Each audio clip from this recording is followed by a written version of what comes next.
Dongripali block स्तरीय अभियोग शुणाणी रे चोरा मद बिक्री करुथबा लोकंको धरिबा पई एससी ओ एसटी संघ पक्षरु दाबी करा जायछि। सुवर्णपुर जिला डोंगरीपाली ब्लॉक पंचायत समिति कार्यालय रे जिल्लापाल और आरक्षी अधीक्षकंकर मिलित जनशुणाणी शिविर डोंगरीपाली पंचायत समिति सभागृह रे अनुष्ठित होइथिला।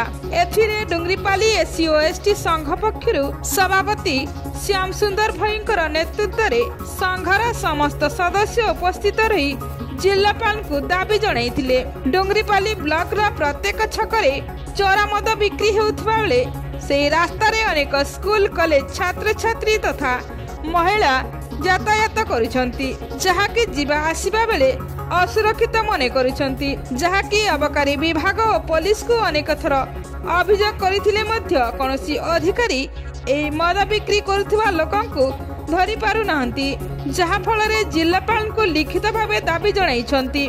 जदि आगामी दिन रे चोरा मद बेपारी को धरा न जाए आगामी दिन रे राजरास्ता रे बसी प्रतिवाद करा जिबा बोली कहिथिले।